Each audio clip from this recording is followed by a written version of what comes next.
Hallelujah, praise the lord. मसीह में आप सबकी सलामती हो। तो खुदा उनके पाक कलाम में से आज हम पैदाइश की किताब उसका 3 बाब और उसकी 16 आयत से लेके 17 आयत तक पढ़ेंगे और देखेंगे कि इस कलाम के वसीला से खुदावंद आज हमसे क्या बात करने चाहते हैं।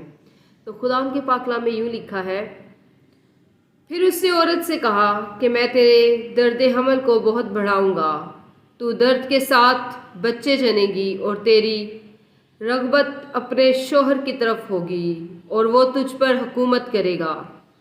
और आदम से उसने कहा, क्योंकि तूने अपनी बीवी की बात मानी और उस दरख्त का फल खाया जिसकी बाबत मैंने तुझे हुक्म दिया था कि उसे ना खाना, इसलिए ज़मीन तेरे सबब से लानती हुई। मशक्क़त के साथ तू अपनी उम्र भर उसकी पैदावार खाएगा। खुदा उनका पाकलाम पढ़े जाने और सुने जाने पर खुदा उनकी ख़ास बरकत आप सब पर हो। खुदा उनका शुक्र हो, आमीन। तो डेली बाइबल सुनने के लिए मेरे चैनल को